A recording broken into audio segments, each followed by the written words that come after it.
Very good morning. Bihar assistant professor का exam का जो टॉपिक 2 है सिलेबस के अकॉर्डिंग, और मैं आपको बता दूं कि ये नेट के एग्ज़ाम के लिए भी इम्पॉर्टेंट है और किसी भी यूनिवर्सिटी के एंट्रांस एग्ज़ाम के लिए तो बहुत ही ज़्यादा इम्पॉर्टेंट है। तो आइए उसका टॉपिक 2 देखते हैं हम लोग।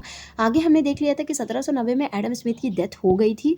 उसके बाद आगे का हम लोग थ्योरी पढ़ेंगे। तो आगे का थ्योरी जो था वो है स्मिथ को प्रभावित करने वाले कारक। किन किन कारकों ने स्मिथ को प्रभावित किया? तो सबसे पहला कारक है पूर्ववर्ती विचारकों का प्रभाव।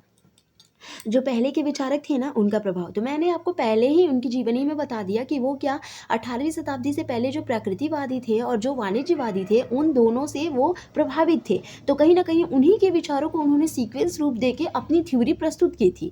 तो इसलिए पूर्ववर्ती विचारकों का प्रभाव तो उनके ऊपर पड़ा ही था।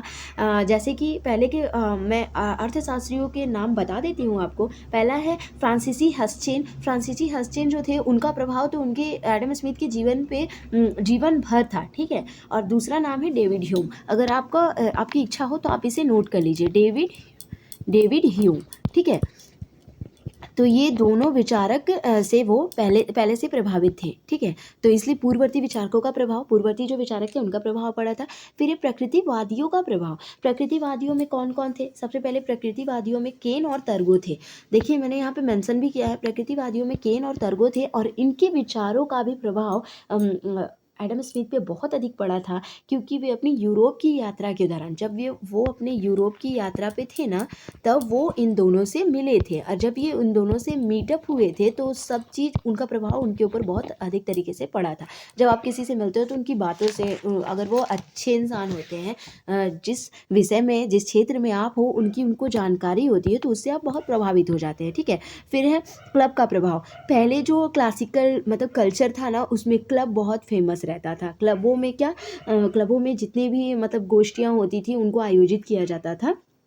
तो क्लब का प्रभाव भी इनके ऊपर बहुत पड़ा था। और किसके क्लब में इन्होंने क्लब जब ये जाते थे तो ग्लासगो और एडिनबर्ग जो थे वो इन सब क्लबों में ही जाते थे और इनका प्रभाव इनके ऊपर बहुत अधिक पड़ा था।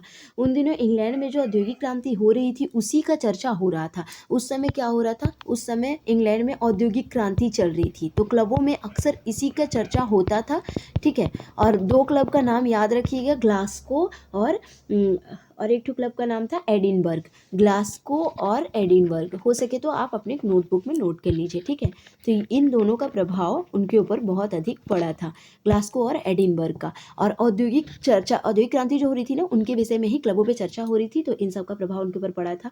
फिर है आर्थिक पर्यावरण, आर्थिक इकोनॉमिक एनवायरनमेंट जो है, इनका प्रभाव तो बहुत अधिक उनके ऊपर पड़ा, क्योंकि उन्होंने जो पुस्तक प्रकाशित की वेल्थ ऑफ नेशंस, उसमें लगभग यही सब चीज़ों की चर्चा की गई है।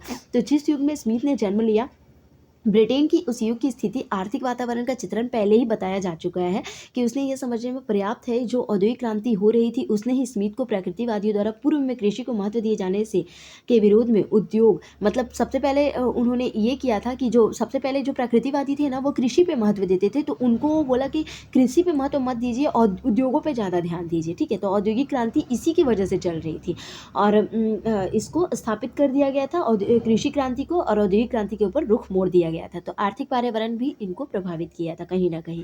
Thank you. अगर वीडियो अच्छी लगी तो प्लीज़ लाइक और सब्सक्राइब फॉर मोर, और एडम स्मिथ के बारे में और भी जानने के लिए कमेंट बॉक्स में आप मुझे कमेंट कीजिए।